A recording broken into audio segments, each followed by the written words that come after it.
when the Prophet brought the teaching of Islam, he brought a teaching of equality, where the rich and poor were now equal. Men and women had an equal status in society.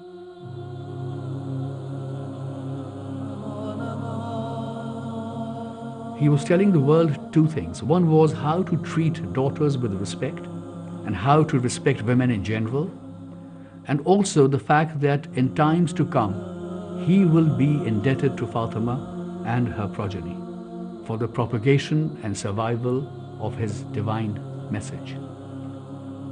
The message of love, of equality, of justice, of peace, not a message of what Islam has now is interpreted to be. At a very young age, she accomplished so much. In 18 years of life, we find that she leaves a legacy like none other.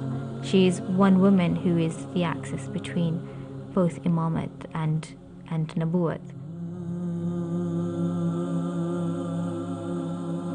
To have someone like Fatima Zahra is a treasure. It's really something that, instead of having it only in books and words, and you should be like this, and you should aspire to be so, when you actually see a person becoming like that, it really encourages you and tells you that this is possible. It's possible to be generous like Fatima.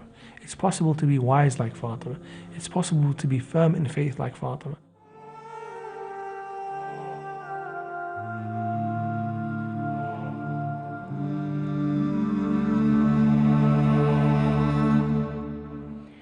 Now, as you may have seen on the 6 o'clock news, the brother of the murdered teenager Stephen Lawrence has made a complaint against the Met Police, saying he's been stopped and searched 25 times because he's black.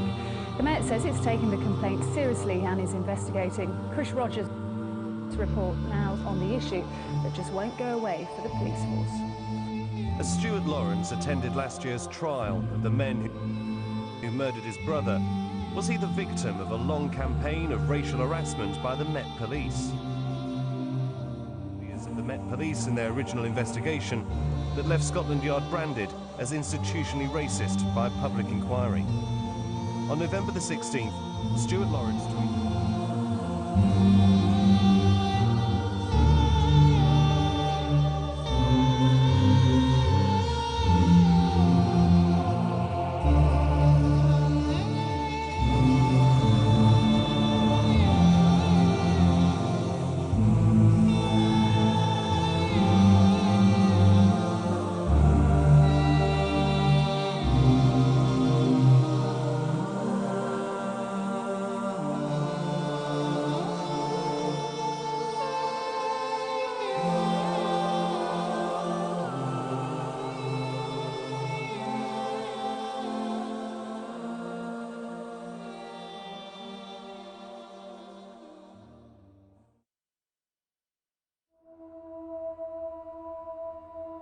Fatima is the highest woman in knowledge, purity, patience, and piety that history has ever known.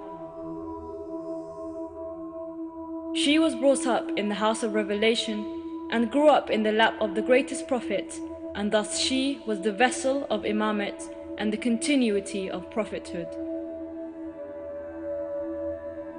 The Messenger of Allah sallallahu alayhi wa alihi put Fatima alayhi salam in the highest place and most honorable position in Islam, to be the highest example for the women of his nation, not in chastity and abstinence only, but to play her role in the inclusive reformation if his ummah would go astray.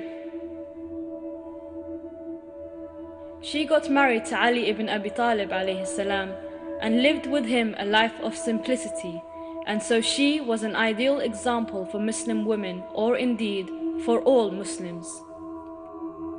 However, fate willed for her that she would not live after her father's death but for a short time, because of the oppression and harm she met from the people, though the Prophet had said about her, "Fatima is apart from me, whoever harms her harms me." But people denied the truth, deviated from the path of the mission, and turned Imam Ali away from his position of imamat, and Fatima left this world angry of those who denied the will of her father, the Prophet Muhammad sallallahu alayhi wa alihi.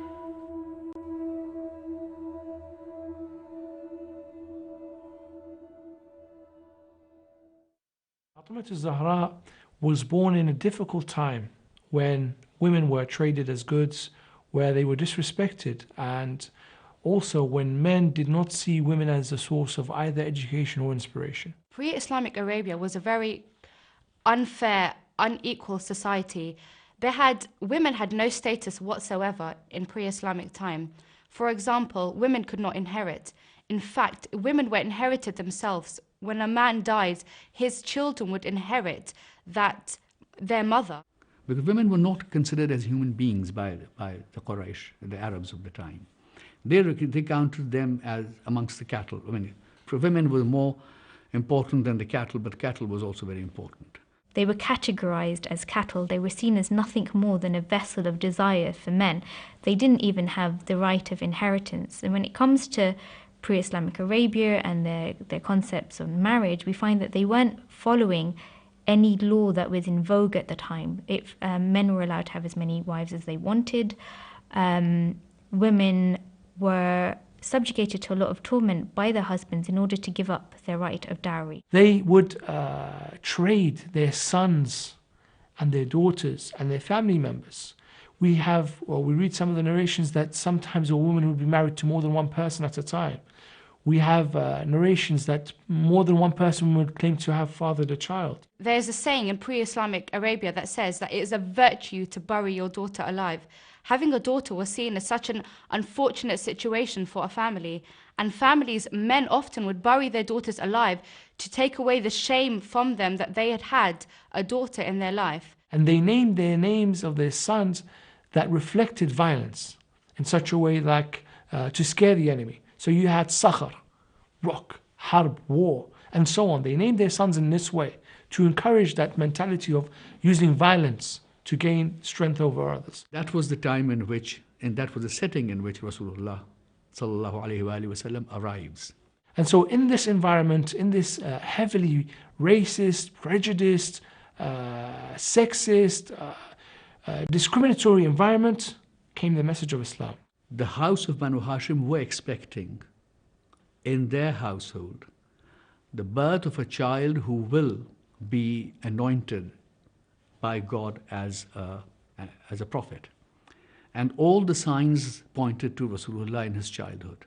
In Islamic Arabia, the Prophet used to trade items such as clothing and food, and he would go to places as Syria and Yemen and trade items.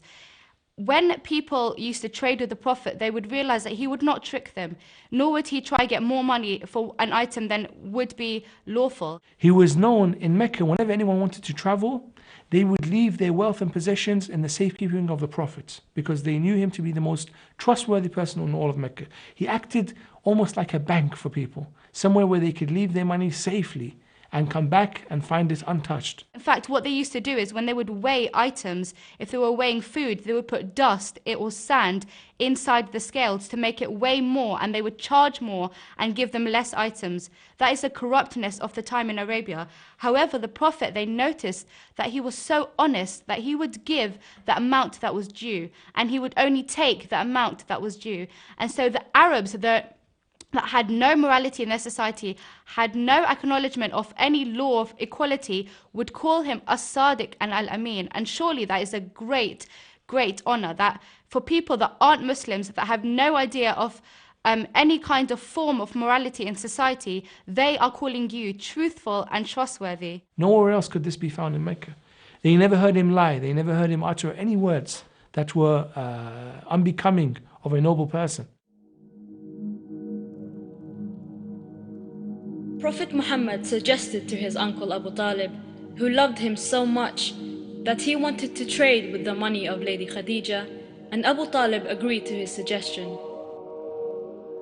It was his uncle Abu Talib who encouraged him to trade with the money of Lady Khadija by saying to him, "Oh my nephew, I am a man of no money, and life is difficult for us, and severe years have struck us and left us neither with money nor with trade. These are the caravans of your people, ready to go to Sham, and Khadija sends men to trade with her money and get profits. If you go to her, she will prefer you to all others, because she has been informed about your fidelity and purity."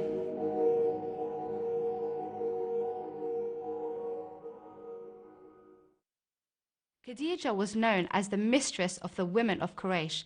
She had wealth beyond imagination, and many men in pre-Islamic Arabia would use Khadija's money to trade, and that's how her capital became so huge. She was known that her money gave survival and life and employment to thousands of people. She in herself was an economy. People depended on her for their living. She had two titles given to her. One was Malikatul Arab, which is the princess of the Quraysh, because she demonstrated the proverbial role, the golden touch. They say that everything that she touched turned to gold. And we find that when trade caravans would leave, her caravan would be equal to all of those of the rest of the people that would be going. She also had the title Tahira, because of her impeccable personality and her virtuous character. And she was generous, and she was wise, and she was somebody who everybody wished that they were married to.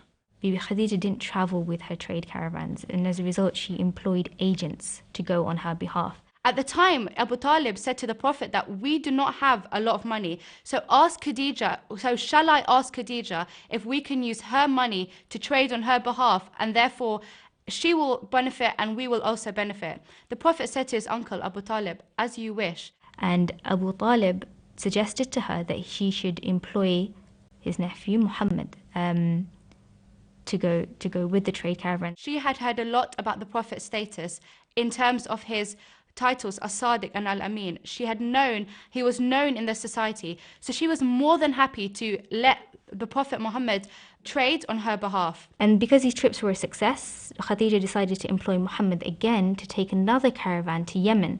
However, all these reports on the character of Muhammad and his personalities and his dealings with the problem with the people, she felt that she had found someone worthy of her.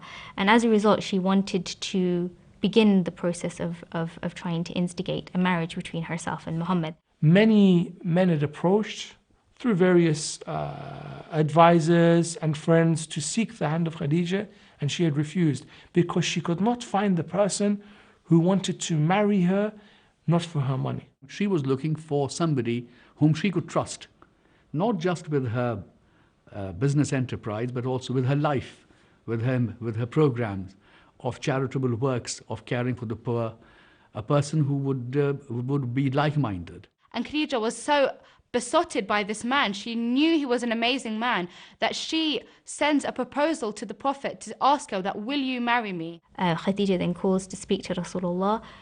They then go back to speak to their respective uncles, and we find that the marriage between Khadija and Rasulullah takes place. And so she sought his hand in marriage, and at that time this was something new, that a woman seeks a man's hand in marriage. And the Prophet accepted the marriage, and even though he did not have any wealth of his own, Khadija herself gave the mahar to the Prophet. She gave him 4,000 dinars. Use this money as my dowry, as my mahar. Use this money to give me on our wedding night. So when she got married eventually, the person who recited the khutbah, the sermon of the marriage of Rasulullah and Khadija, was none other than Abu Talib. And the opening lines of the sermon were, Alhamdulillah Rabbil Alameen. Praise be to God, the Lord of the worlds. We find that Abu Talib delivers the marriage sermon, and it was followed by Nawfal on behalf of Khadija and her uncle. And all of the people remarked that nobody had seen a wedding like that of Muhammad and Khadija. It was simple yet elegant. It was something that people had never seen before. There were dancers and there was excess in everything. People were drunk and disorderly. There was israf in everything. Yet the wedding of Muhammad was not like that. And the house of Muhammad was not like that. The marital relation between the Prophet ﷺ and Khadija ﷺ was based on love, kindness and sincerity. It was the best marital life in the whole of Mecca. Khadija was so sincere to the Prophet, and the Prophet found with her all love and care that he had missed because of the death of his parents, whom he had lost since his early childhood. The Prophet used to meditate by visiting the cave of Hira. He spent long times there pondering on the signs of Allah and on all facts in the universe that proved the existence of a great creator.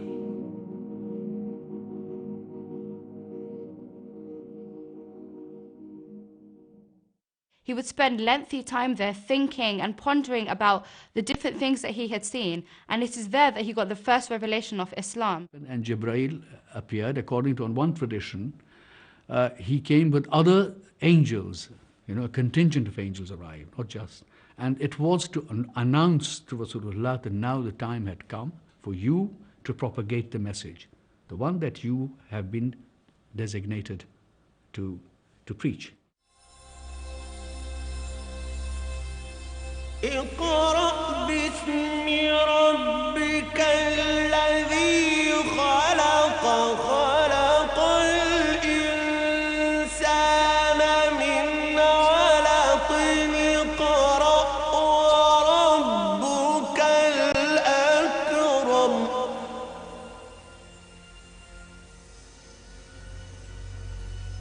Jibreel came to him and says, Iqra, read. And he said, what do I read? And Jibreel says, read these verses of the Quran. And when the Prophet looked around, he could only see Jibreel there.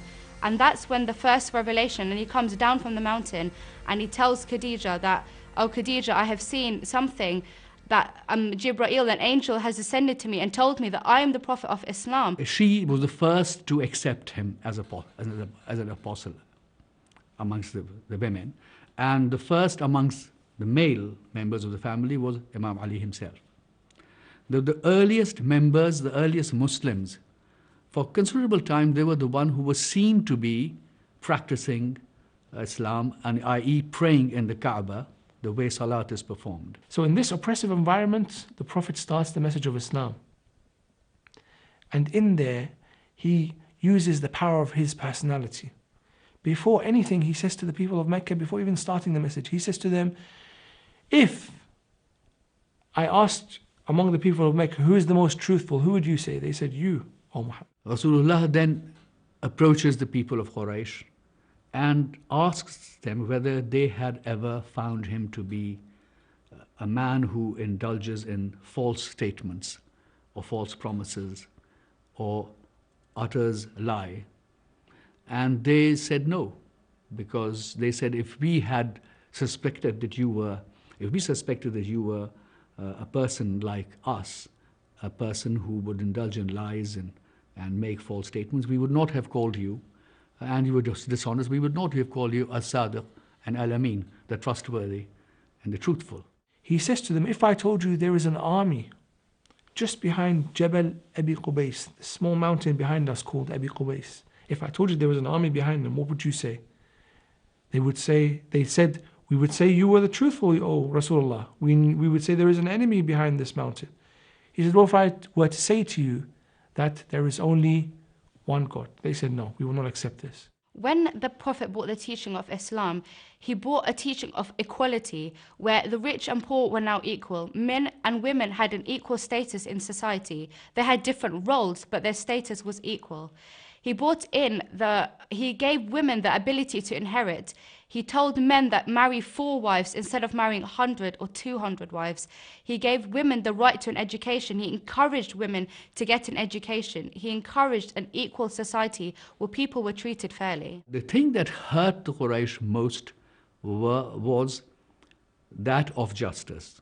When he said a woman has a right of inheritance in her father's estate, when he stopped the burial of the female child, and he said a woman has a right of inheritance, when he said a slave is equal to his master, in piety, there's no difference. If there's a pious slave and a pious master, there's no difference in the eyes of God. These things began to hurt. And in the words of the Quraysh, the prominent leader of the Quraysh, they said he is upsetting the social order. Of course, the men of Arabia were horrified because the Prophet was taking away their rights, taking away the power that they had had. Empowering women, empowering slaves now meant that the men of Arabia didn't have the uphold that they had on society. They would have to let go of that.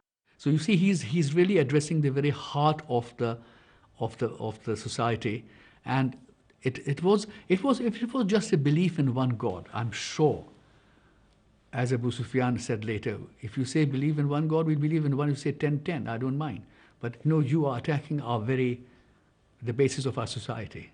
That's what the complaint of Abu Sufyan was to Rasulullah. And of course, they hated the Prophet. They wanted to get rid of him. They couldn't believe that somebody would be trying to take away this status that they had built in their society. They were horrified. But here was a man who's creating upheaval in society, who's giving rights to animals, who's giving rights to women, rights to daughters, who's giving rights to slaves, who's recommending this: buy a slave and free him as a free person, because God created you free and not a slave.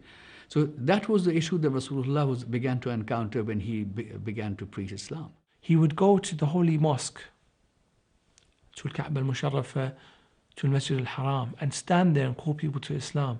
He didn't say, join my party, I will give you so-and-so, believe in me, I'll make you my successor, join me and I'll give you shareholdings in my company, I promise you X amount of profits. No. He said, if you join me, I promise you one thing. I promise you salvation in the hereafter. I promise you that what you gain in this life will be multiplied in the hereafter. He was also maltreated for that. I mean, if you walk through the streets of Mecca, dirt was thrown at him, and he was abused, and he was chased by street urchins. And the person who defended him at the time was Imam Ali, who was in his youth, about 10 to 12 years old, and he would be able to fight off these street urchins and protect Rasulullah. We know from history that when Imam Ali was born inside the Kaaba, the Prophet after 3 days comes to the Kaaba and the doors of the Kaaba break open, and Fatima bint Asad comes out and she's holding this baby, and the Prophet takes Imam Ali in his hands, and he is the one, and Imam Ali opens his eyes, and the first person that Imam Ali alayhi salam sees is the Prophet. And from that time, Imam Ali and the Prophet's link and their relationship budded. He raised Ali ibn Abi Talib like a son. Amir al-Mu'mineen says that I would walk behind the Prophet and follow him wherever he went, like the offspring of the camel. Wherever its mother goes, the calf would follow. I was like this with the Prophet. The Prophet would chew food for me when I was an infant and feed me it. The Prophet would hold me by the hand and say, listen to what I have to say. And every day he would educate me and teach me. I learned from the Prophet everything that a person could wish to learn. Anytime that the Prophet was attacked, Imam Ali would step forward. He was only a young boy at the time, yet he would step forward and protect the Prophet. He would look after him. He was the first one to believe in him. When the Prophet gave the message of Islam, Imam Ali was the first male that said, yes, I believe that you are the Prophet of Islam. You will not find anywhere in any battle Imam Ali performing a feat that was unjust. On the contrary, there are events where he doesn't strike a person because the person asks for mercy. He overcomes his opponent, but the moment the person asks for mercy, he walks away. During the marital life of Khadija and Rasulullah, we find that one day Jibreel descends on Rasulullah and he says to him that, O Muhammad, Allah sends his salutations upon you and he commands you to refrain from Khadija for 40 days. So the Lady Khadija was very upset by this, but she also understood that this is the knowledge of Allah. So the Prophet goes and for 40 days he stays away from Khadija in another house. And he fasts for 40 days and he prays for 40 nights. During this time, we are told that he stays at the house of Fatima bint Asad, which is the mother of Amir al-Mu'mineen, and he sends a message via Ammar Yasir to Bibi Khadija to tell her that his separation is not due to him forsaking her or abandoning her, but it was commanded from Allah subhanahu wa ta'ala, and therefore as a result of that they should expect nothing but benevolence from this. The Prophet on ascension to the heavens, al-Mi'raj, when he was called to his Lord to meet with him and to reach that place that nobody else had reached, during that event the Holy Prophet was given food. And he was presented with heavenly food and he was told to eat of this specifically. And we find that it was after the eating of that food and the preparation of the soul through prayer and fast that it was on that night that we hear of the conception of Sayyidah Fatima. Khadija tells us that she feels the weight of Bibi Fatima in her womb. So from that time they knew that Fatima Zahra, she was created from the food of Jannah. She was that pure that Allah gave a special food to the Prophet for her to be created. And the Prophet and both Khadija were told that this would be Fatima.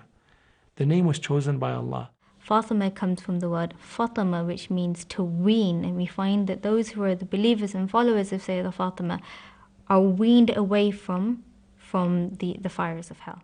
We find that during the term of pregnancy, Bibi Khadija tells us that she could smell Jannah coming from her. In fact, she even conversed with Bibi Fatima while she was in the womb. She talks to me, she makes me happy, tu'nisuni. She speaks to me and comforts me in this difficult time. And so I talk back to the child.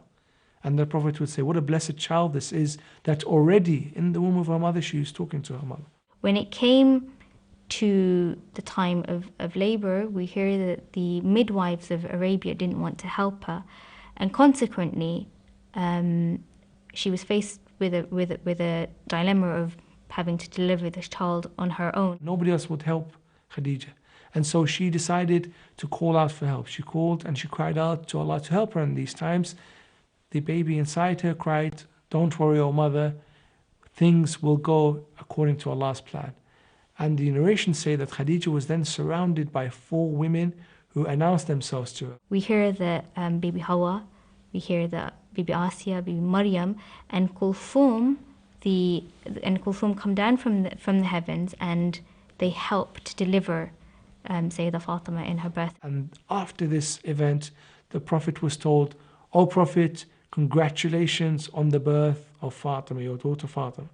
And the Prophet took Az-Zahra salamullahi alayha and immediately began her upbringing, immediately began educating Fatima Az-Zahra, not through teaching of books and words, but through the light and the wholesomeness of the akhlaq and moral upbringing of the Prophet, and feeding this into Fatima Az-Zahra so that she would then be able to pass this on to her sons, the holy Imams.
Ahlulbayt TV, the holy household for every household.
Blessed, remembering our loved ones. Now on Ahlulbayt TV, you can sponsor a range of supplications for the benefit of the souls of your dearly departed and keep their memory alive. Millions of people around the globe will have the opportunity to recite Surah al-Fatiha for your loved ones. To sponsor a supplication, call us today or email sponsor@ahlulbayt.tv. Blessed, remembering our loved ones. I find it difficult dealing with foreign investors. I always wanted to learn Arabic, but I could just never find the time. It's hard to learn Arabic while going to uni. Now, with Learn Arabic Direct, I can be ahead of the competition. With Learn Arabic Direct, I can study in between my lessons. And I can study the language of the Holy Quran from the comfort of my own home. Learn Arabic from virtually anywhere. Register now for your free online demonstration. Visit learnarabicdirect.com today. It is a fact of life that our Islamic values are constantly challenged in the land we live, testing our homes and our family bonds. Often, wise words from our elders cannot heal the rift. Islamic legal advocates are Sharia-qualified lawyers handling all family law-related issues. We specialise in Islamic compliant reconciliation and mediation for both parties in keeping with your fiqh and school of beliefs. We are supported by many Islamic organisations and authorities. Islamic legal advocates, where religious obligations and domestic law work hand in hand. Ahlulbayt TV would like to invite its viewers to join the team in conquering the highest mountain in the UK. Challenge Ben Nevis in Scotland on the weekend of Saturday the 1st of June and support our charity organisation, the Ahlulbayt Foundation, in its ongoing mission to spread the message of the Holy Household into every household. Enjoy a unique experience of carrying the flags from the domes of Imam Husayn and Abu Fadl Abbas alayhimussalam to the highest point in the UK. Speakers and presenters who feature regularly on the channel will accompany the group on this epic trek. The individual who raises the highest funds for the foundation will win an exclusive all-paid ziyarah trip to the holy cities in Iraq this coming Arba'een, travelling with the Ahlulbayt TV group. Places are limited. Make sure you register today. Visit www.ahlulbayt.tv/Nevis. Ahlulbayt TV, the holy household for every household.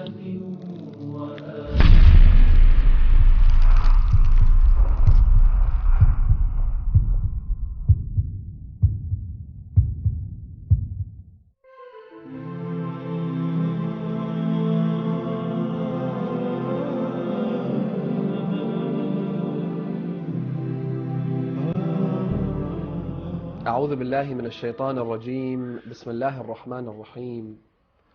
الحمد لله رب العالمين، والصلاة والسلام على أشرف الأنبياء وسيد المرسلين وحبيب إله العالمين أبي القاسم محمد، وعلى آله الطيبين الطاهرين المعصومين المكرمين الغرر الميامين، سيما بقية الله في الأراضين وحجته على الخلائق أجمعين، سيدنا وإمام زماننا وصاحب نعمتنا وولي أمرنا مهدي هذه الأمة وطاووس أهل الجنة الحجة بن الحسن العسكري فداه أرواح العالمين. My dear brothers and sisters, Assalamu alaikum wa rahmatullahi wa barakatuh. Over the last few sessions we've been shedding light on a very dark chapter in the history of Islam, a very critical time which paved the way for much atrocities, for many crimes, and for a great deal of bloodshed to ensue as a result of the acts that were perpetrated immediately after the departure of the Holy Prophet of Islam.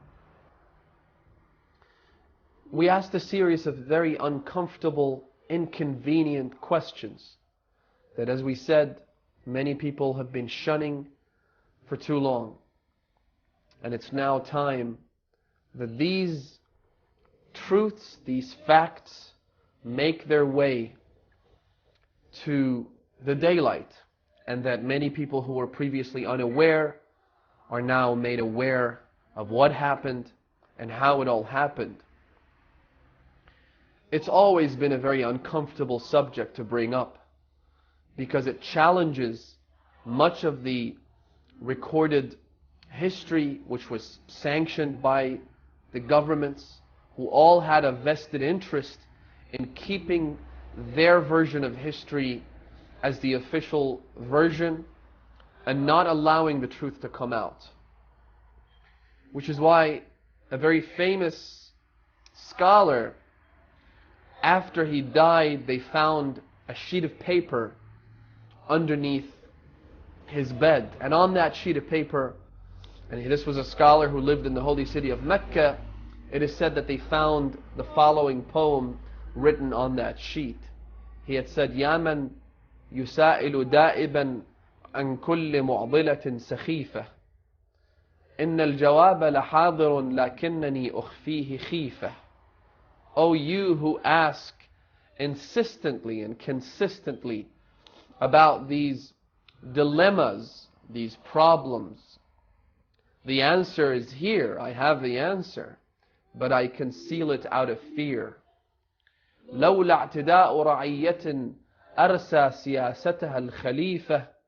Had it not been for the attack, for the assault, which was based on the policies created by the Khalifa, لأريتكم أن الحسين أصيب في يوم السقيفة.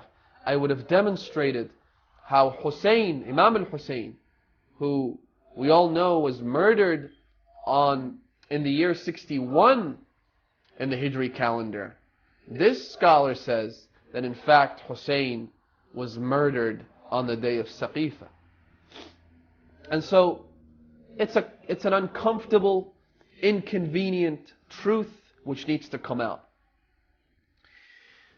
But many attempts have been made, as we've been discussing in the previous sessions as well, to conceal it. And those attempts, the very sad reality is that those attempts are carried out by people at the very highest level of scholarly learning, and which is a fact that sheds light on the fact that you really can't trust anybody when it comes to these matters. You really need to go dig up the truth yourself and investigate the facts in order to reach the ultimate truth. As an example of how the truth has been obscured and there have been attempts to erase it, but of course the truth is always the truth. It's bound to come out. But as an example, I will cite just a few of those. One of them is a very famous Sunni scholar by the name of Ibn Abi Shaybah.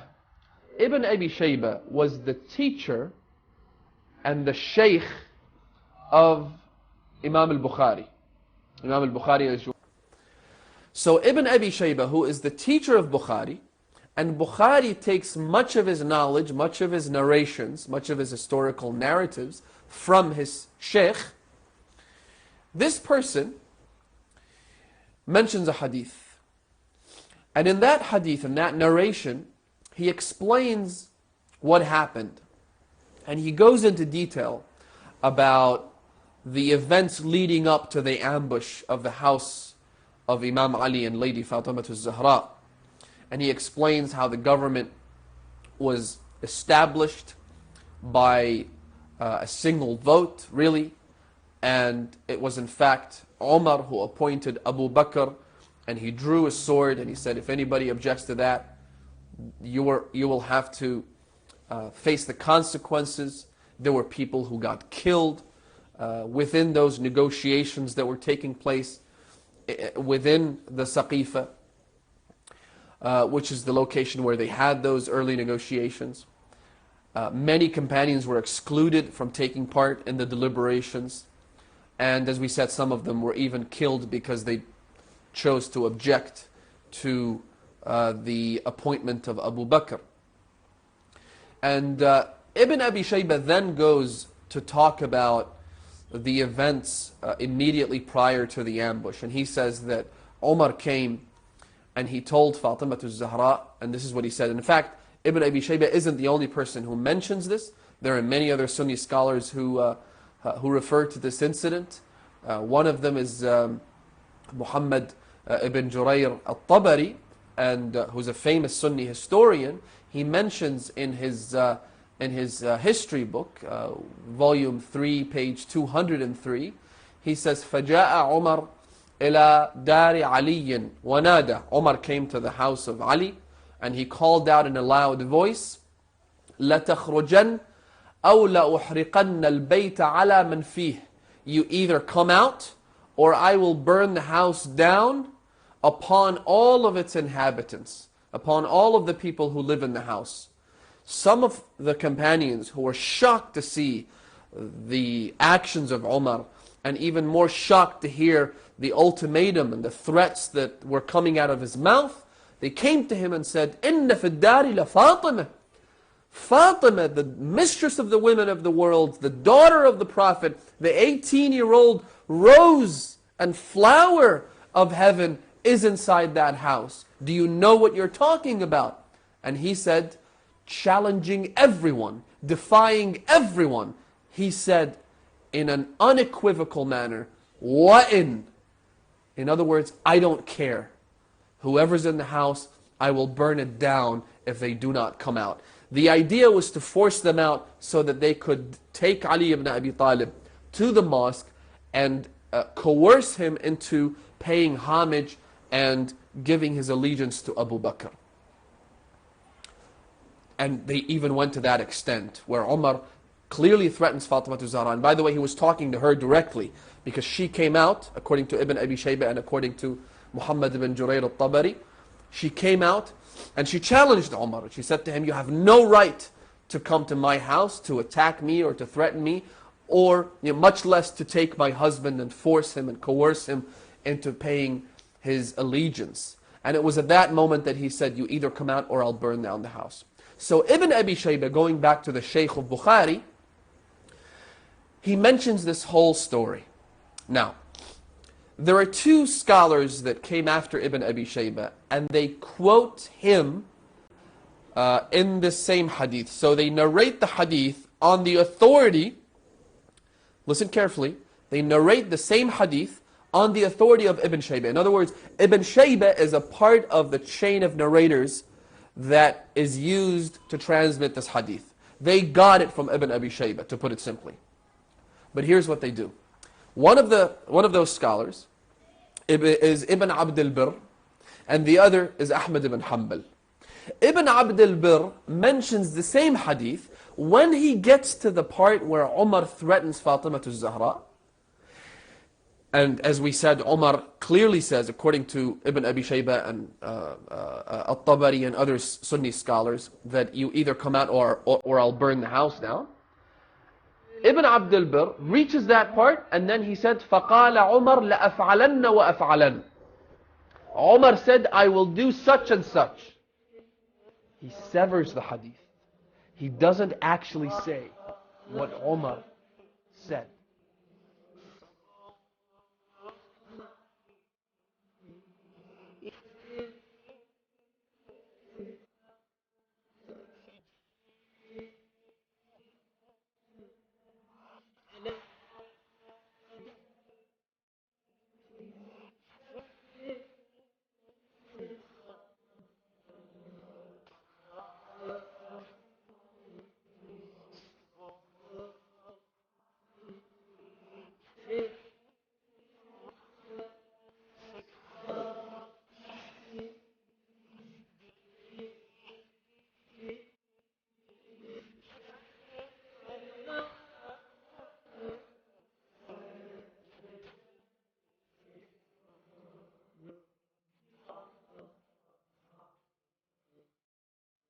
فضلك حزنها تنادي مظلومة بنت الهادي. So here's where it gets really interesting, because Ibn Abd al-Birr quotes Ibn Abi Shaybah. It's the same hadith, and it's supposed to be transmitted with accuracy. There shouldn't be any discrepancy. So where is the discrepancy coming from? Clearly, you have people who have ulterior motives. Clearly, you have individuals that are trying in a very paranoid way to obscure and conceal the truth and to make sure that it doesn't come out.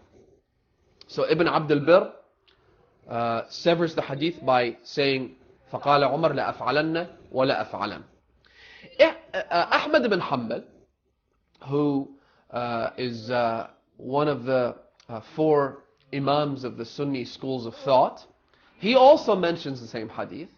Interestingly enough, he also quotes Ibn Abi Shaybah. Again, the narration is quoted by the authority of Ibn Abi Shaybah, and yet where he reaches the part where he's supposed to mention what Umar said to Fatima Zahra, because again, as we mentioned, Muhammad ibn Jurayr al-Tabari says this in Tarikh al-Tabari, his famous history book, volume 3, page 203, as well as volume 2, where he mentions that فَجَاءَ عُمَرْ مَعَ جَمْعٍ مِنَ الْمُهَاجِرِينَ. Umar came with a group of the Muhajirin. He came to the house of Ali, Fatima, and Zubayr and Abbas. They were all in the same house. And then he said, وَاللَّهِ لَأُحْرِقَنَّ الدَّارَ عَلَى مَنْ فِيهَا فَخَرَجَ إِلَيْهِ الزُّبَيْرِ. He said, by God, I will burn down the house. So Zubayr came out to confront him. So the hadith, there's no question about its authenticity. It's been mentioned by numerous scholars. What has happened, though, is that you have sinister attempts to conceal the truth by severing it. Ahmad ibn Hanbal, how does he conceal the truth? When he reaches the hadith and the part where he's supposed to mention the words of Umar, he said, فَجَاءَتْ فَاطِمَةٌ وَحَدَّثَهَا عُمَرٌ. Fatima came to the door and Umar began speaking with her. What did he say? He doesn't mention. What did Umar say to Fatima? We're talking about a very tense situation, to say the least. We're talking about an ambush that's taking place, about troops going to a small house that's created of mud in the city of Medina. And yet all you're going to tell me is that Umar went to speak with Fatima? Now, what I want to do is mention a few more narrations and historical narratives as recorded by Sunni scholars, once again to show that this tragic episode did in fact occur. It did happen, and it paved the way for all the atrocities that were perpetrated in Islam to occur, because that marked the crack in the dam, so to speak. That created all of the criminal activities that were to come in the future. One of those narrations, we mentioned a few by Ibn Abi Shaybah, as well as Muhammad ibn Jurayr al-Tabari. Another one is in Lisan al-Mizan. Now, Lisan al-Mizan is a book that's written by Ibn Hajar al-Asqalani, and it's a commentary on another book. Ibn Hajar, by the way, is considered to be one of the foremost historians, one of the most credible scholars in the Sunni school of thought. He mentions in volume 1 of Lisan al-Mizan, page number 268, as well as al-Dhahabi in, as we said, Lisan al-Mizan is a commentary on a book written by al-Dhahabi, and the title of that book is Mizan al-I'tidal. And in Mizan al-I'tidal, in volume 1, page number 139, there's a very long text. I don't want to mention the whole thing, but there's just one part that I'd like to draw your attention to, just so you know the severity of the crime and the gravity of the event which took place on that most tragic day. So al-Dhahabi quotes Ahmad ibn Muhammad ibn al-Sari ibn Yahya, the one who is known by Ibn Abi Darim. He says, قال محمد بن أحمد بن حماد الكوفي فيما قال, and then he mentions the whole narration, but the part that I want to mention is this one. It's truly tragic. He says, إن عمر رفس فاطمة حتى أسقطت جنينها. Umar kicked Fatima. He kicked her. And he kicked her in the stomach. We're talking about a woman who is towards the end of her second, perhaps beginning of the third trimester of pregnancy. A pregnant woman was kicked. And Umar رفس فاطمة حتى أسقطت, to the point that she miscarried that child. She miscarried the child. This is not a Shi'i source. This is a Sunni source.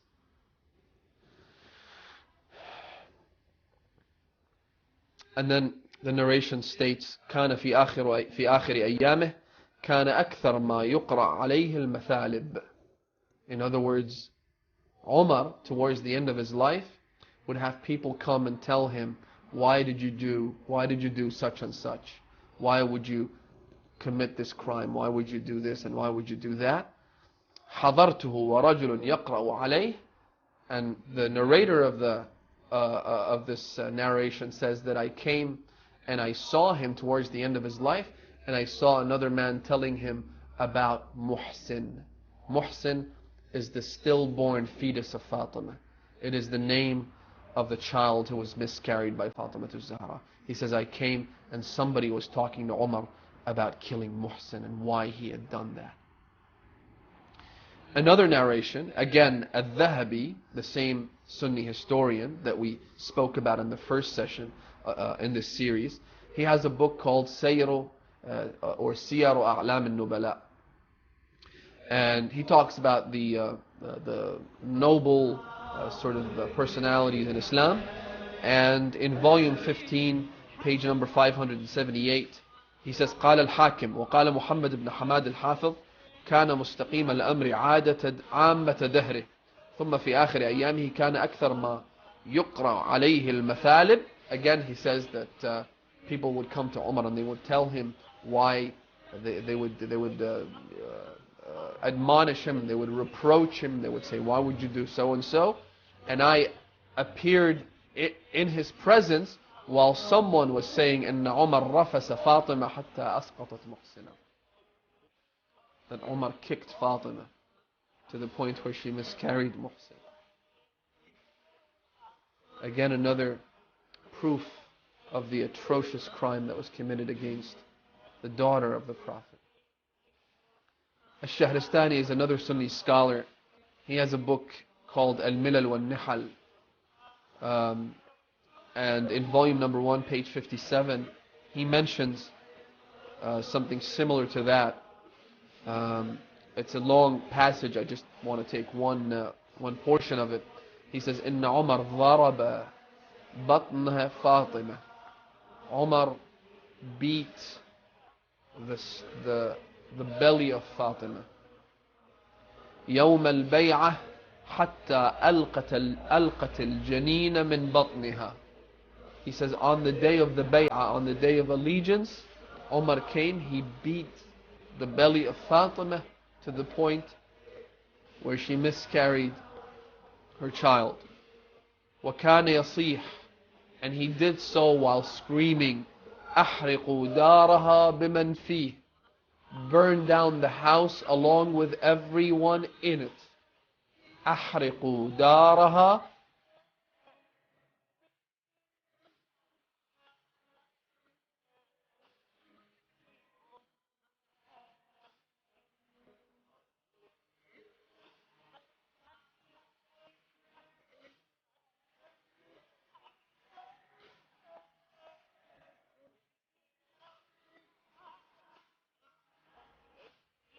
بمن فيه وما كان في الدار غير علي وفاطمة والحسن والحسين.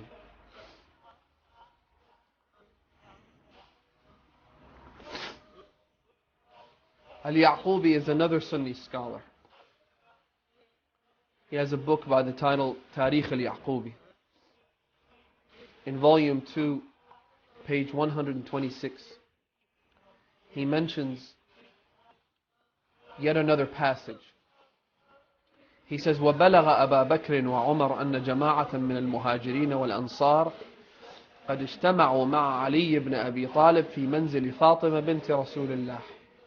News reached Abu Bakr and Umar that some of the Muhajirin and members of the Ansar had gathered with Ali ibn Abi Talib in the house of Fatima, the daughter of the Holy Messenger of God. فَأَتَوْا فِي جَمَاعَةٍ حَتَّى هَجَمُوا الدَّارِ. So they came. Who's they? The people who received that news. So they came with a group of people and ambushed the house. وخرج علي ومعه السيف. Ali came out holding his sword. فلقيه عمر فصارعه عمر فصرعه. Umar and Ali, they wrestled. But Umar was able to overcome Ali. وكسر سيفه, and he broke the sword of Ali. وَدَخَلُوا الدَّارِ فَخَرَجَتْ فَاطِمَةٌ. After doing so, they then entered the house. They ambushed the house. So Fatima came out. فقالت وَاللَّهِ لَتَخْرُجَنَّ أَوْ لَأَكْشِفَنَّ شَعْرِي. By God, you either leave my house or I will take off my veil. Taking off the veil of Fatima to Zahra was a sign, as a gesture of invoking God's wrath.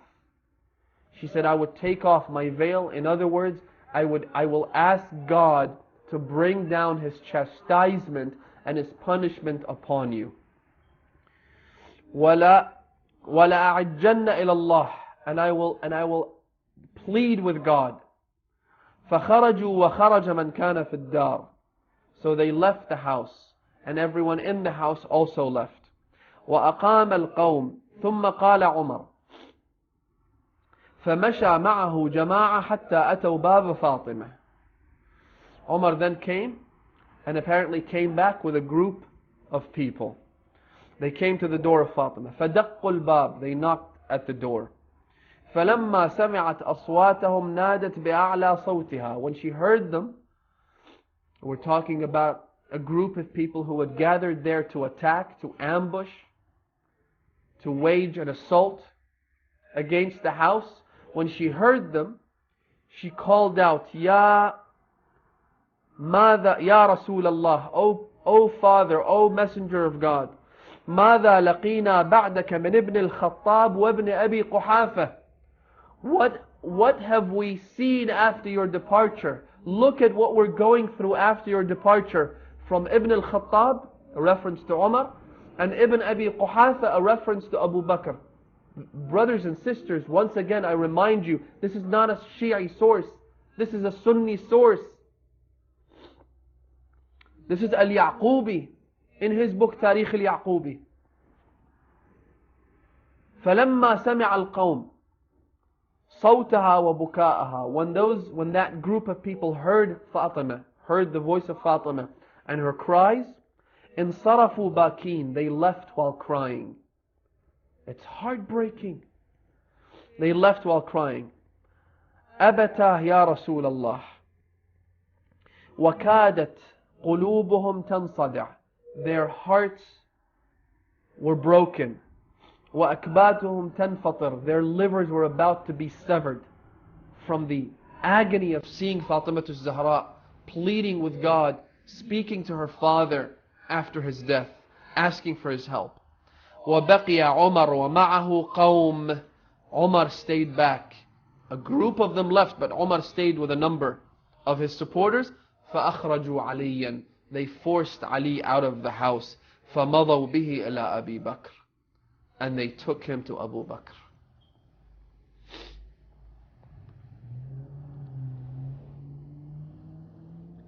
Again, this was another source. There's another one where another Sunni scholar by the name of Salah ad-Din al-Safadi, in his book Al-Wafi bil-Wafayat, volume number 1, page 57, he also mentions أن عمر ضرب بطن فاطمة يوم البيعة حتى ألقت المحسن في بطنها. Umar kicked the belly of Fatima to the point where she miscarried her child. At-Tabari, once again, in another of his book by the name of Al-Riyadh al-Nadhira, volume number 1, page 241, which is published in Beirut by Dar al-Kutub al-Ilmiya. He says, فَجَاءَ عُمَرْ فِي عَصَابَهْ مِنْهُمْ Usayd ibn Khusayr. He came with a group of people who included Usayd ibn Khusayr, وَسَلَمَ ibn Salama ibn Waqsh. These were a group of thugs, a group of gangsters that he brought. وَهُمَا مِنْ بَنِي عَبْدِ الْأَشْهَلِ فَصَاحَتْ فَاطِمَةٌ وَنَاشَدَتْهُمُ اللَّهِ. Fatima screamed and she pleaded with them in the name of God. فَأَخَذُوا سَيْفَيْ عَلِي وَالزُّبَيْرِ. They took the swords of Ali and Zubayr. فَضَرَبُوا بِهِمَا الْجِدَارِ حَتَّى كَسَرُوهُمَا. They hit those swords against the wall and they broke them. ثُمَّ أَخْرَجَهُمَا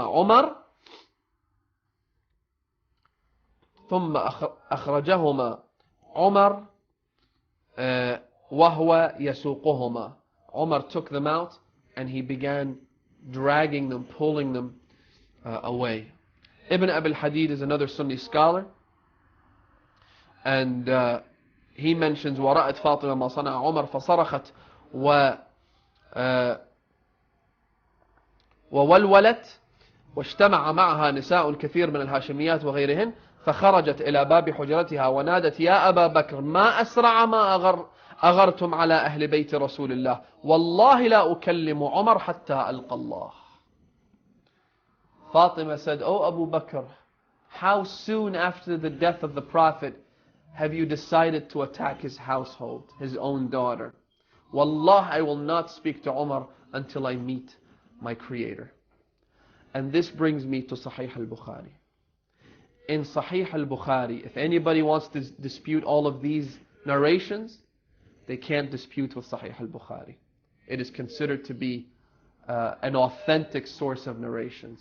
In it, al-Bukhari quotes Aisha as saying that when Fatima fell ill after the death of her father, she did not speak to Abu Bakr and she did not wish for him to attend her funeral, and she died while having a burning anger in her heart towards Abu Bakr. Matat Fatima, Aisha says, and I quote, وَهِيَ وَاجِدَ عَلَى أَبِي بَكْرٍ. Wajd means anger that is mixed with sorrow. It's not just anger. It's anger and sorrow. It's a burning type of anger.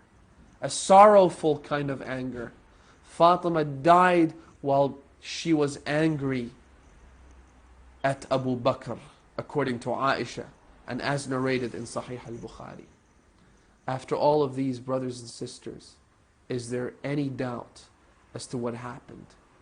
Is there any doubt as to the tragic episode that ensued after the death of the Prophet of Islam? I've said this before and I say it again.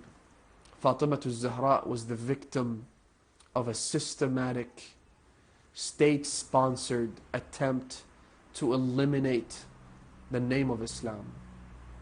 It was meant to destroy the Prophet himself. It was meant to destroy the message of the Messenger. She died, but her death was never in vain, because through her death we now know the truth. It was through the death of Fatima, the tragic martyrdom of Fatima, that we have now exposed the sinister, evil nature of the people who perpetrated those acts and murdered her along with her unborn fetus. It is through her death that we know what happened, and that we can now make a clear distinction between truth and falsehood. We can now make a clear distinction between those who were good and those who weren't, between the companions that will be taken by the Prophet to paradise and the vast majority of them that the Prophet will not take with him to paradise. According to Sahih al-Bukhari, once again, Sahih al-Bukhari narrates that the Prophet will on the day of judgment, and this is the Prophet himself telling his companions, that on the day of judgment, I will go and I will find myself on the day of judgment with the vast majority of my companions being pushed away from reaching me, being pushed away from reaching the pond of Kawthar. And I will scream out, "Oh God, ashabi, ashabi, these are my companions." Then God will tell his messenger, إِنَّكَ لَا تَدْرِي مَا أَحْدَثُوا بَعْدَكَ, you do not know what they did after you. And so the vast majority of these so-called righteous companions will end up going into the fires of hell, into the inferno, to burn for all eternity for the things that they did after the death of the Prophet, according to Sahih al-Bukhari, according to Sunni narrations.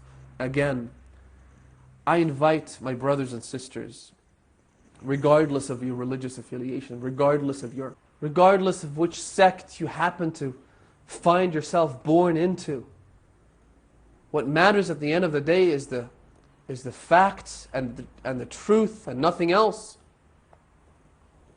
And to embrace the truth, you have to shed a lot.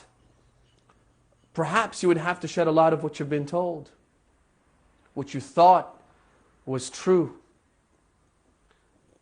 Fatima al-Zahra is the path to the truth. Fatima al-Zahra is the door to the truth. Which is perhaps why the Prophet kept insisting, Fatima ruhi allati bayna jambay. Fatima is the soul that rests between my two sides. Fatima bad'atun minni. Fatima is a part of me. Man adaha faqad adani. He who hurts her has hurt me. وَمَنْ آذَانِي فَقَدْ آذَى اللَّهِ. And he who hurts me has hurt God. وَمَنْ آذَى اللَّهِ فَعَلَيْهِ لَعْنَةُ اللَّهِ. And he who hurts God, well, God's eternal damnation will surround him. Fatima, the Prophet has said about her, Fatima Am-o-Abiha. Fatima is the mother of her father. The Prophet couldn't have said it better. He couldn't have put it more eloquently. He could not have expressed the great status of Fatima better than what he did in this statement. Fatima is the mother of her father. If there are people that are considered mothers of the believers, if some wives of the Prophet they choose to abuse the title of the mothers of believers and wage wars and spill blood and kill the innocent, if this title grants you honor and prestige and privileges, well, I have a title for you. Fatima is not just the mother of believers, she is the mother of the master of believers. She is the mother of the prophet of believers. She is the mother of the messenger of believers. She is the mother of her father. We ask Allah subhanahu wa ta'ala to bless us and to enlighten us with the light of Fatima, so that we may be able to reject the darkness of her enemies, inshaAllah. May Allah bless you all. هذا والحمد لله رب العالمين والسلام عليكم ورحمة الله وبركاته وصل اللهم على محمد وآله الطيبين الطاهرين.